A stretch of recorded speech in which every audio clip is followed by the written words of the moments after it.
Tonight on World's Worst Storms.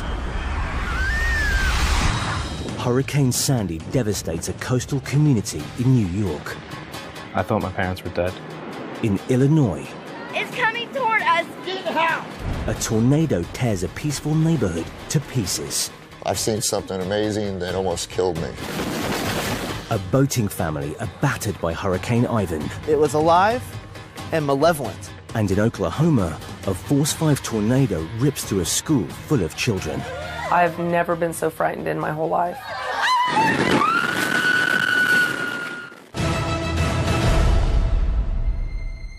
Created when a center of low pressure develops with a high pressure system surrounding it, storms can cause chaos with high winds, rain, and flooding. Back porch. From thunder and lightning to tornadoes and hurricanes, they can impact on human life when we least expect it, with devastating consequences. You never expect to go to a state fair and have something like that happen. The Indiana State Fair has been held in Indianapolis for more than a century. Local resident David Wood has been coming to the fair his whole life. I remember going as a young kid, and with my mother, and we would go once or twice a year. But now that I've started my own family, we try to go several times. They usually have, 2 or 3 good headliners there to play each year. In 2011, we went to the fair that evening to celebrate my wife's birthday. I got us the pit tickets so we could be as close as we could to the bands. Just wanting to see a big smile on her face when, she was 5-10 feet away from her favorite, band at the time. Also at the concert that night was photographer Jessica Silas. I had gone the previous year with my parents. They wanted to try and make it kind of a yearly tradition, so I bought tickets again to go to a country concert. Unlike David, Jessica had gone for the cheaper seats in the sheltered grandstand away from the stage. My mom was really happy with our seats because I knew that there was a chance of severe storms that they were predicting later in the day, and she was saying how happy she was that we got the cheap seats.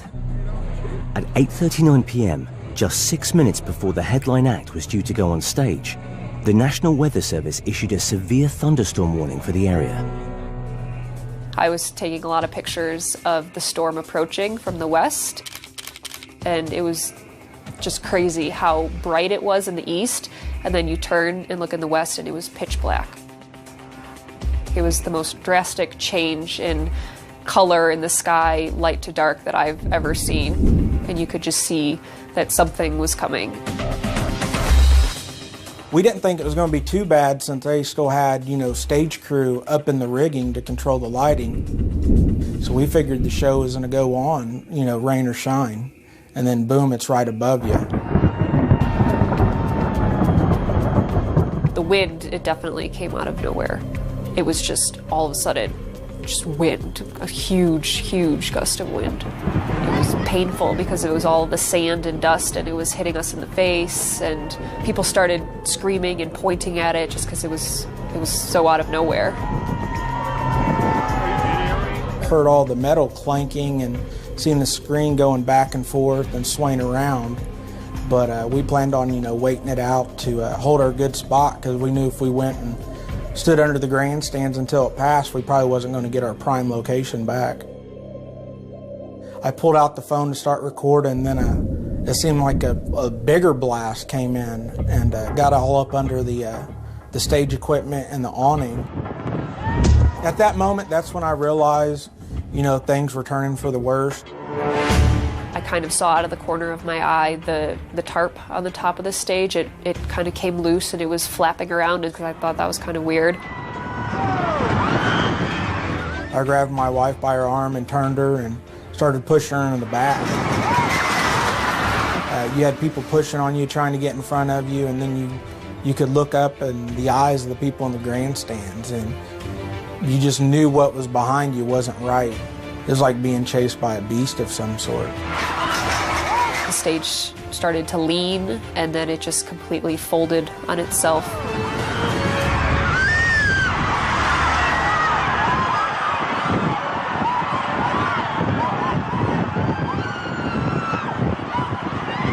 was almost like a movie. It doesn't seem real because you just don't think that that can actually happen. The strong winds had shifted concrete barriers used to anchor the stage rigging, causing the 32-ton structure to collapse. Narrowly missing David and his wife. Oh my God! It was like you felt the pressure of, you know, all the equipment and the weight coming at you. It was like it was making its own gust of wind. Oh my God! I turned and looked behind, and the top of the stage was probably about 10 feet from us. Are you okay? Oh God! You kind of had people there just in shock, you know, holding their head, and you tell people were looking for friends and family members. You heard screams from under there of people that needed help and wanted out. It was just an instinct to jump back in and you know, follow the sounds and help who needed help. It was chaos. I mean, people were screaming, hands over their mouths, oh my God, oh my God. I mean, you never expect to go to a concert or at the state fair and have something like that happen. You just don't, you never think that.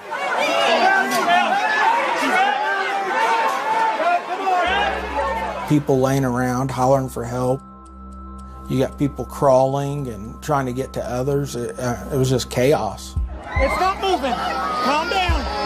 Where's she bleeding from? I heard a lady, you know, screaming for help, and I seen blood all over her, and I initially thought, you know, she had a gash in her head or something, but it was her young daughter that was in her arm.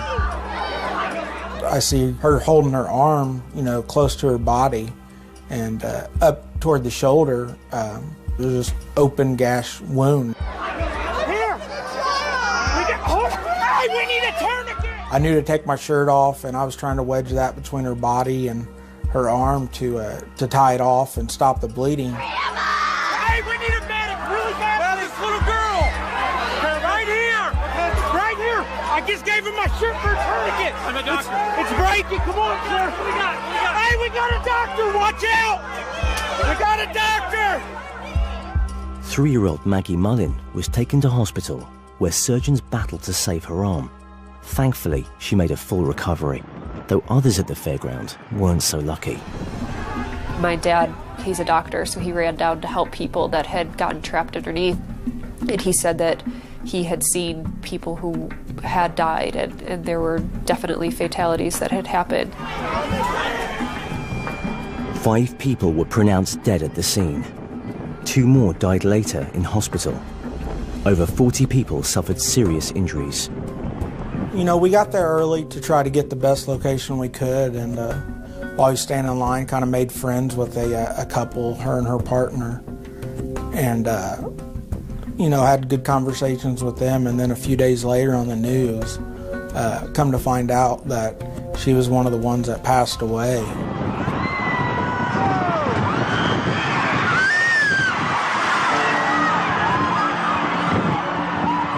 That could have easily been one of us that, you know, got hit in the head or knocked out or trapped and, you know, killed under there also. And that's when it really sunk in. We were very, very lucky. Coming up on World's Worst Storms, Hurricane Katrina rips the soul from New Orleans. When it starts breaking houses away from their foundation, you know that's bad.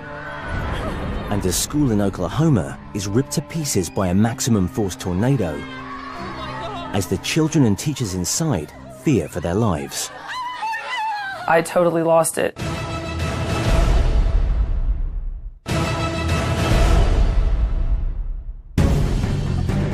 Tornadoes are amongst the most powerful storms on Earth. When warm air from the ground rises and meets the cold air above, downward funnels are created, causing wind speeds of up to 300 miles per hour. In May 2013, Moore in Oklahoma was hit by one of the most destructive and violent tornadoes in US history. I've never been so frightened in my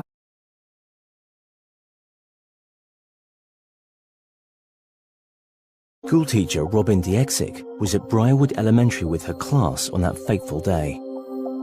The day before, there were some pretty bad storms in the area. I think that the community was a little bit on heightened awareness because of that. And so when Monday rolled around, as I was getting ready for work, I had the news on like I always do, and I halfway heard the weatherman say to be weather aware that day, that some more storms were moving into the area. What Robin didn't know was that a mass of air southwest of the city was forming into a tornado. So I was standing up teaching in front of my class when our principal announced that we were going to go into our tornado safety precautions. And I said, guys, you have nothing to worry about. I'm their mom when they're not with their mom. As the storm approaches her school, Robin prepares her students for the worst. And I said, listen, if it gets serious, you better have your head tucked, protect your head with the back of your hands. We were in that position for a little while when one of our teachers yelled, get in the bathrooms. Sit down right out here. It had gone from precautionary to it's going to go overhead. Sit down right here. The approaching tornado is caught on camera 2 streets away by Charles Gafford, who takes refuge in a storm shelter. You just kind of watch this cloud start from here, and then eventually it's that big, and then that big, and then the next thing you know, there's 2x4s falling 20 feet away from you. The tornado is a force 5 on the Fujita scale, the highest measurable intensity, causing winds of over 200 miles per hour. The roar is something that grows very gradually, but it becomes so intimidating when it's close to you, it's overbearing. It's okay. Robin and her students are inside the school bathroom when the tornado passes over. It was a very surreal, random, large pelting. Oh my God, I hate this. I know, it's okay, honey. Oh, it's okay. And it just kept amping up and amping up and amping up. Oh my God, I'm so sorry, Rachel. I had maintained control. I had thought probably nothing is going to happen. And at that point, it ripped overhead.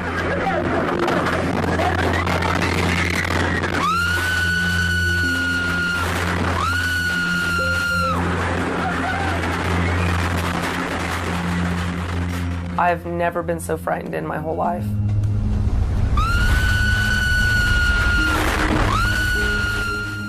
I totally lost it, and I wasn't the teacher in control at that moment.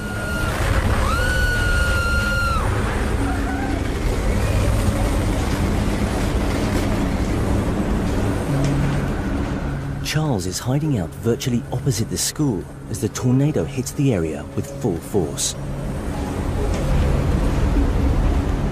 The house that I was filming was still standing, but there were some houses that were parallel even on our side of the street that had been completely lifted up. That kind of leads to the school that was directly across the street from us, and that there's not an underground storm shelter for them. It's really just brick walls, and when you have an F5 tornado, those don't stand up against anything. As Robin and her students shelter in the bathroom, their school is ripped to shreds by the 200-mile-per-hour winds. It's almost over. It's almost over. I was listening, and I thought I could hear it lessening, and we were still there. There was still a roof over our heads.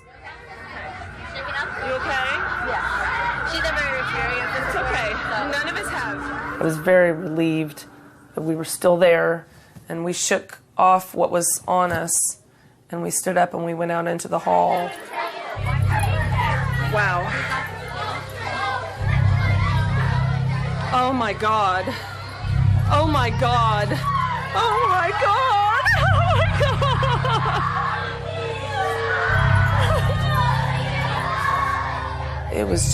It was a lot to absorb.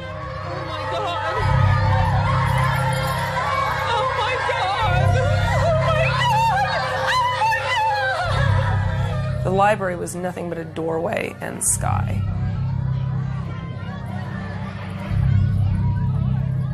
the debris marks. It was like things had just been swirling in the hallway. Oh my God! Oh my God! Oh my God! Oh my God! Oh my God! Oh my God! I was just getting emotional about what had just happened, and I'm kind of trying to catch my breath and trying to absorb what I'm seeing. And I come back out into the hall, and I'm kind of ready to be teacher again. Look at me! Sit down right here where you are safe and you are dry! Most of them are hysterical and crying and looking around and trying to absorb what they're seeing.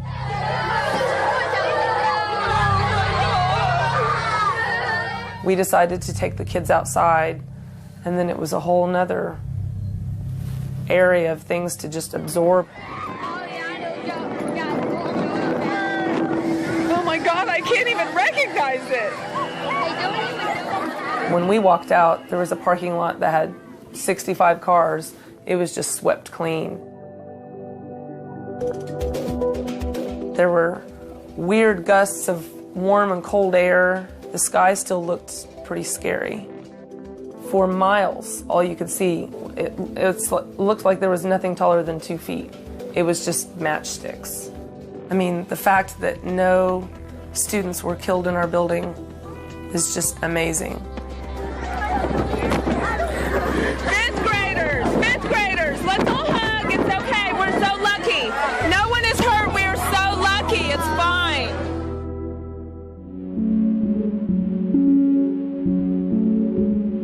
Elsewhere, 24 people had been killed, nearly 400 injured, and over 1,000 buildings damaged or destroyed.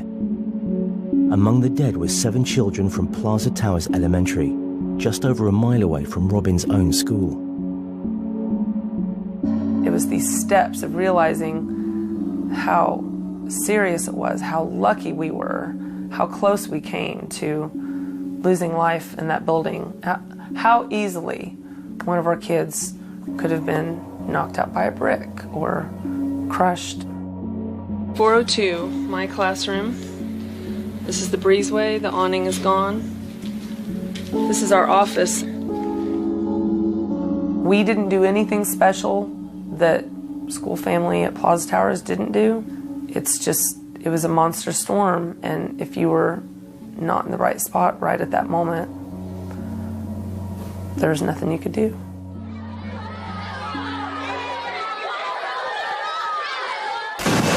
Man, when's this thing gonna stop, man? I wasn't even worried about dying. Hurricane Katrina hit the southern USA in late August 2005. After a 7-day wrecking spree, over 1,800 lives have been lost. The worst affected areas were the city of New Orleans and the counties surrounding it.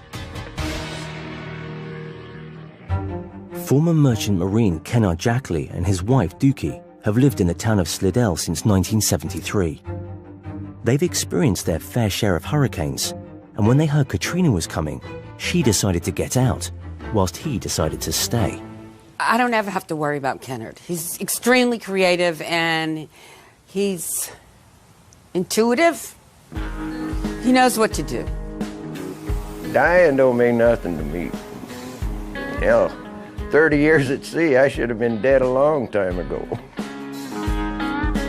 As Kennard's wife Dookie and another 250,000 people pack up and leave New Orleans, the approaching storm rapidly intensifies while entering the Gulf of Mexico.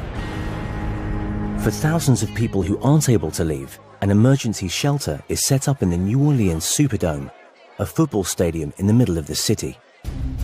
We are very grateful for the Superdome to allow us to stay here in this hurricane. Nearly 20,000 people move in as the storm approaches, while 70-year-old Kennard beds in to brave the elements. I think here it comes. We just had a gust of about 100 miles an hour just a little while ago. Within hours, Katrina hits the coastline and the conditions become even more challenging. Hey, look at this. I don't know what to tell you. Man, you're killing me here. You're killing me. Storm surge raises sea levels up to 6 feet higher than normal. The whole downstairs is underwater. My truck's right down there someplace underwater. And then the next thing you know, it was covering the street. And then a little bit higher, a little bit higher. We definitely got a mess downstairs, that's for sure. Okay, oops, there goes the floor again. 500 miles away at her sister's house in Dallas, Dookie watches the hurricane on TV and fears the worst.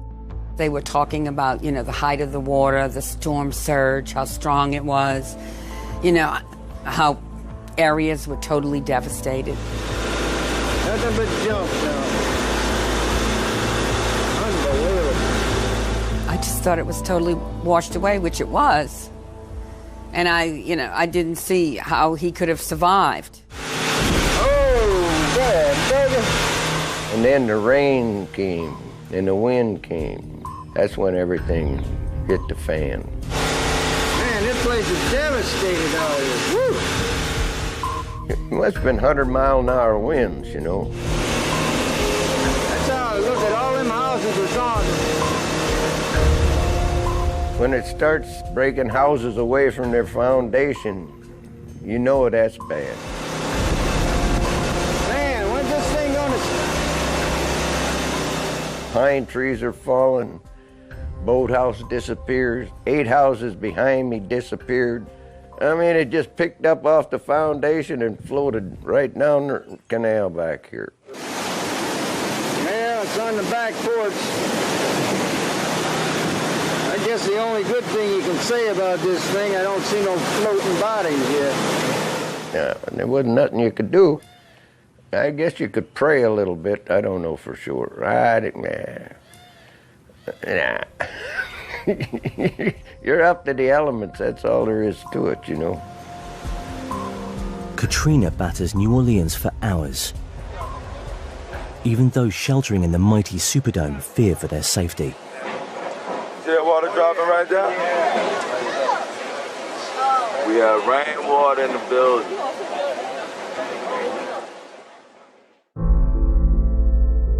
The Mississippi River breaches its levees, flooding most of the city, causing over 700 deaths.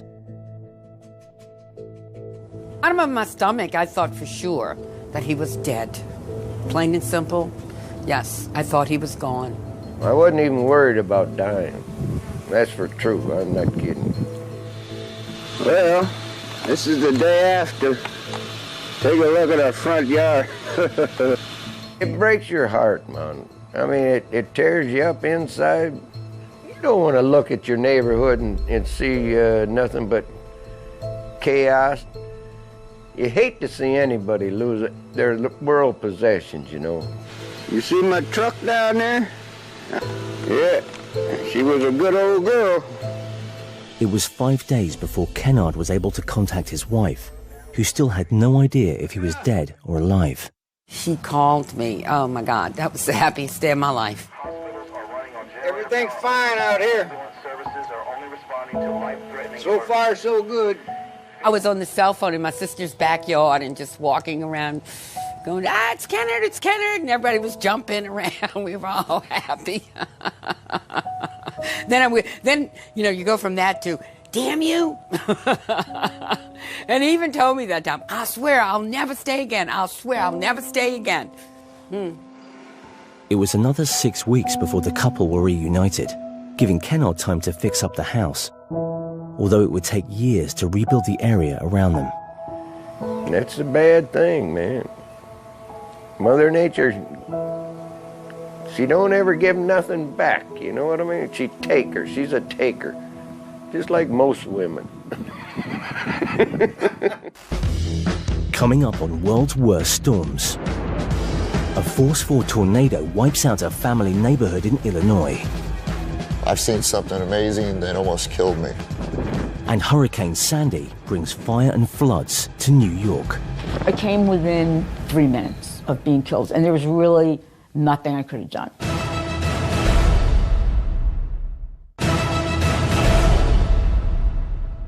Leave that door so I can get in. On the 17th of November 2013, the state of Illinois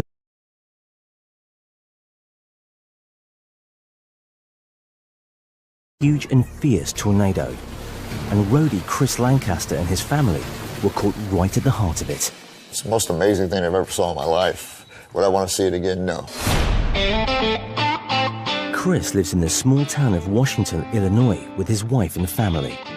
He loves the town because it is so different to his working life in the world of rock and roll. I worked with the likes of Jackal, Poison, Quiet Riot, Van Halen. I'm doing shows. I do road management, tour management, sound engineer.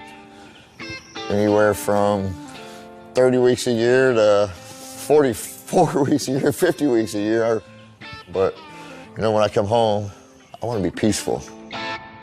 The day before the tornado hit, Chris was enjoying his break from life on the road, with no idea what was about to happen. Our high school varsity football team made it to the Final Four, and we all went back to my house, sat in the garage, played cards, 3, 4 in the morning, a few of them left, a few of them passed out in the basement. We didn't know nothing about no storms nowhere. But while Chris and his buddies slept off their hangovers, a Force 4 tornado was heading towards their town. My wife wakes me up about, I don't know, 10:30, 10:45. Says sirens are going off, you know, and it's looking a little funky out. It's like it gets real dark, grayish, green looking out. This ain't gonna be nothing. I mean, I'm from the South, I'm used to hurricanes, you know. Another storm, it ain't no big deal. But, you know, as I went out back and just started watching it, and I just saw that one cloud come down and touch ground, and it stayed down. I knew there was something crazy gonna happen. The tornado was blowing at over 150 miles per hour. Get in the house! Now! Hurry! The wife is trying to get me to the basement a few times. She's freaking out. Chris! It's coming toward us! I'm going with my baby. Go with the babies! My son comes out. He's looking at it, and I watched it coming and coming and coming and coming. That baby was moving. Oh my God! Holy shit! Look at this, bud! Run with me, okay? Cars, trucks, motorcycles, houses, you name it was flying. I mean, trees, you watch a tree snap off. I mean, just, it sounds like a freight train coming at you. Whew, it's nuts. Within moments, the tornado is right next to Chris, who continues filming. Look at all the roofs, bro! I really don't know what was going through my mind. I was mesmerized by it.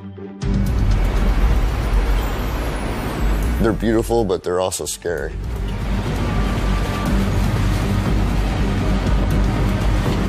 All of a sudden, it's right on your back door.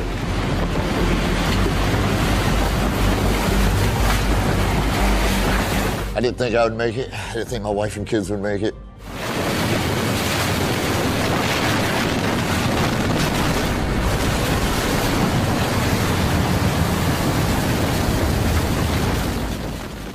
I literally thought, oh, Lordy, Lordy, here we go. You better get going.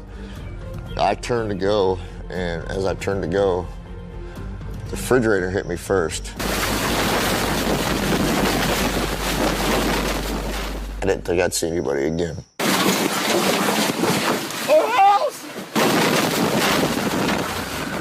The violent winds throw Chris around until his family, sheltering in the basement, risk their own lives to pull him to safety.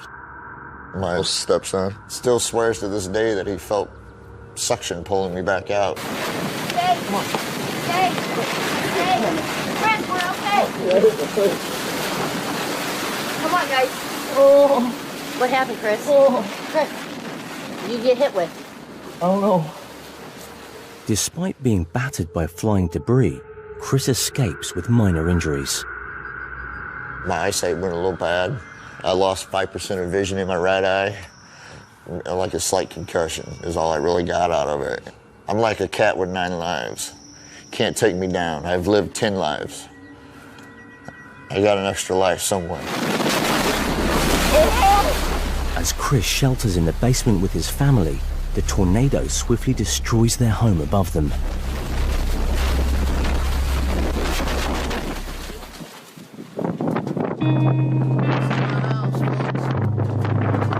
This is what my house looks like after a tornado came through. I seen a war zone. Houses, roofs, stoves, refrigerators, food, car, everything just mangled. Piles of debris everywhere. It looked like 9/11, you know, down there, ground zero. Just cry, man, just cry. That's all I could do. I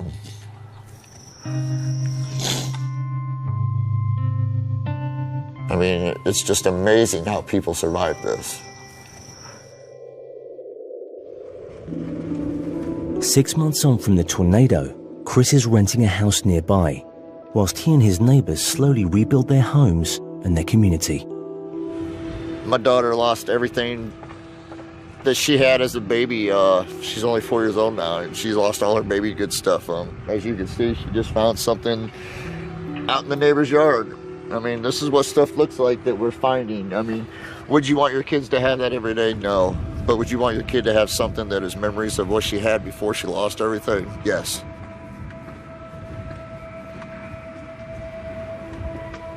The tornado damaged almost 500 homes, as well as taking 6 lives. Chris knows just how close he came to losing his own. I've seen something amazing that almost killed me. Tropical cyclones, also known as hurricanes, form over warm ocean waters when the rising moist air cools to saturation, causing high winds and heavy rain.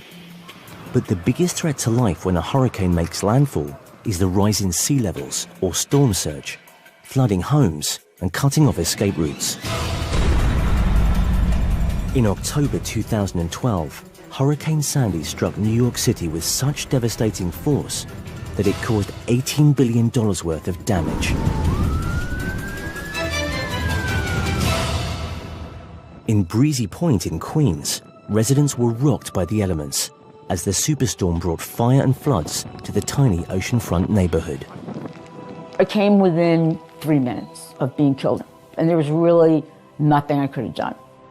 With advance warning of the hurricane, the area had been under evacuation orders, but some residents wanted to ride out the storm. Rosemary McGinn was one of them.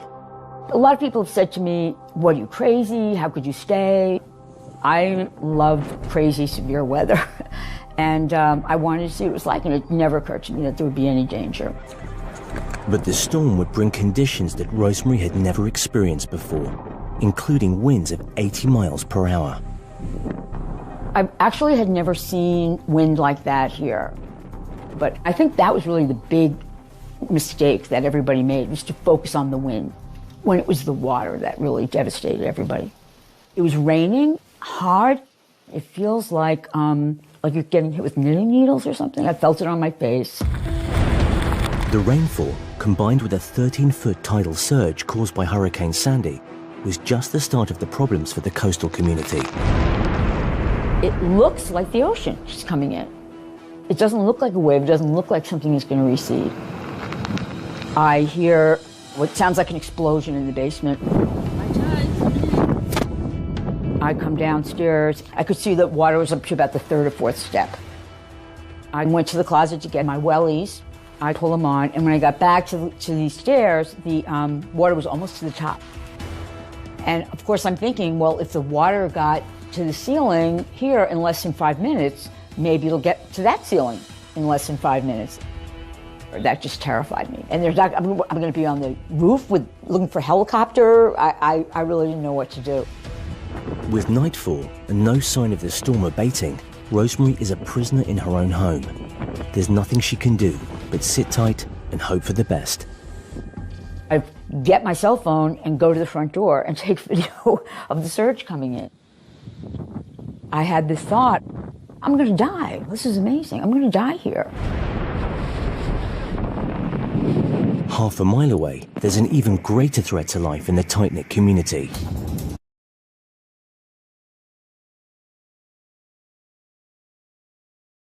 fire is raging out of control.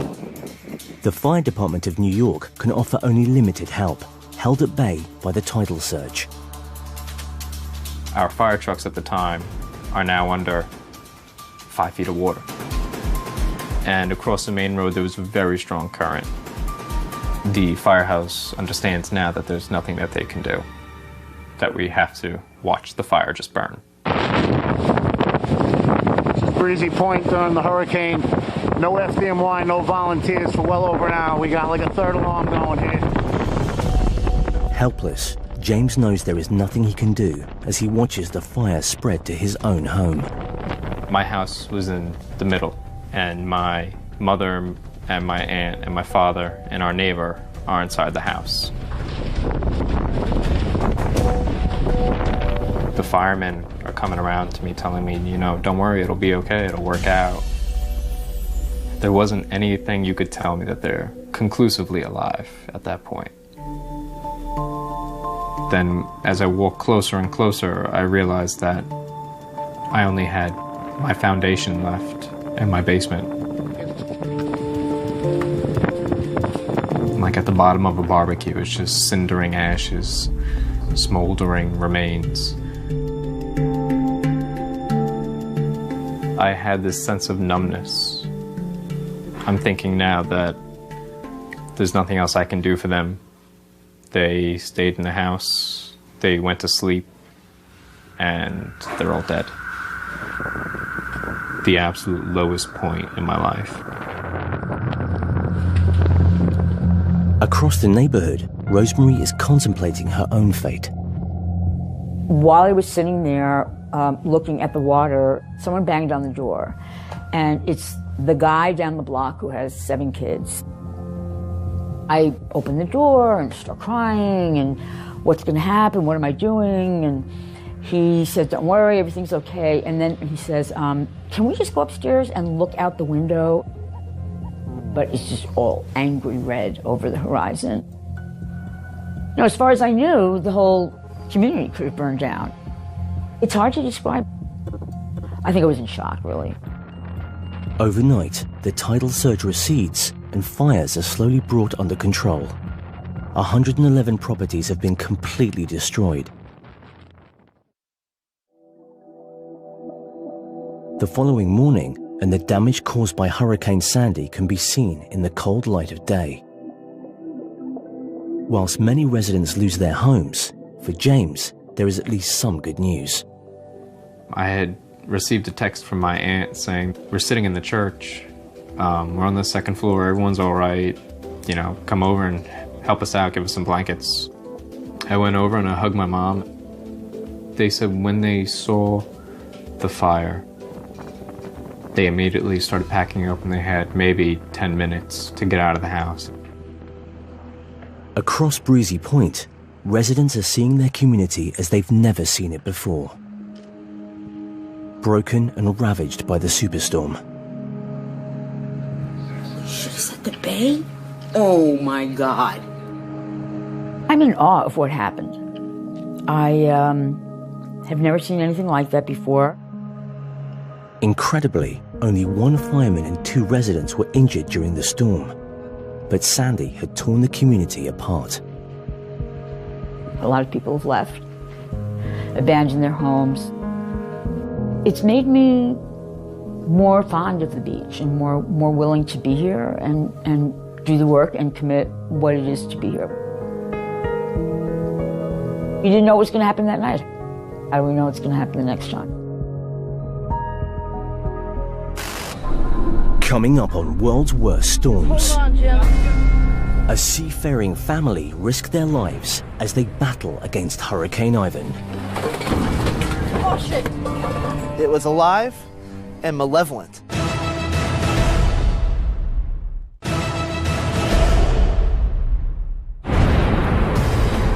In 2004, Hurricane Ivan decimated large parts of the Caribbean and the southern United States, causing the loss of 121 lives. Oh my God. Sailor Corey Lunn survived this monster on board his parents' boat. Every time I thought it couldn't get worse, it did. I became very afraid that our lives were in danger.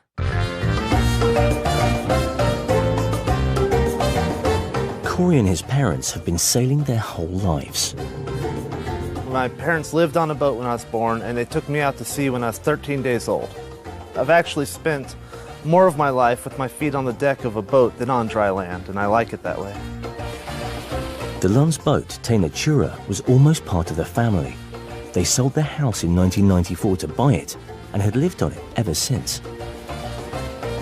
The boat is like a living person. It's a family member that we care about deeply. We refer to it as a person.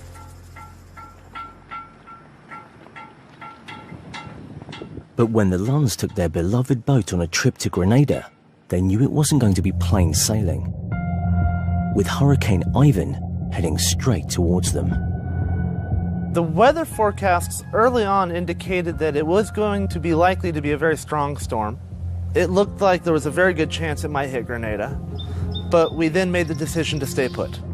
Although a boat isn't necessarily the safest place to be in a hurricane, Corey and his parents' sailing experience made them confident they could weather the storm. All right, here we are preparing for Hurricane Ivan. Got the decks pretty clear. 3 anchor lines.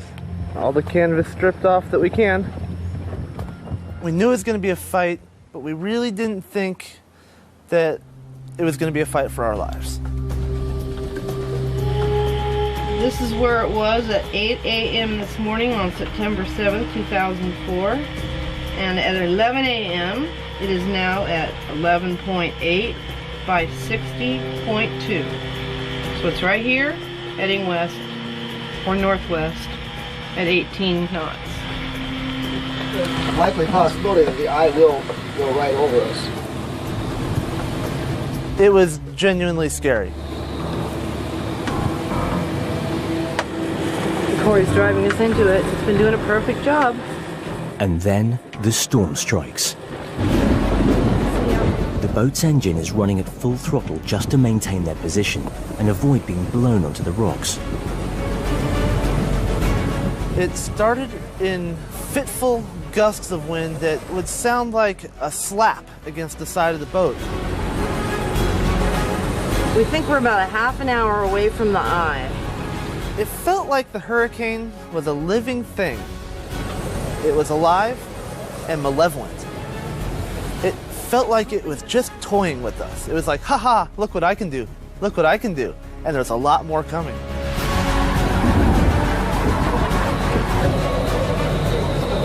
Okay, all right, we only went to the gunnel. The boat was on its side more than it was upright, and it seemed like it just couldn't take any more, and then it did, and it just kept getting worse. Every time I thought it couldn't get worse, it did. All right, hang on. I became very afraid that our lives were in danger. Okay. After hours of relentless fight, Corey and his parents lose the battle with the hurricane. I got it. We have sodas? Okay. When an unmanned boat hits them and smashes theirs against a cliff.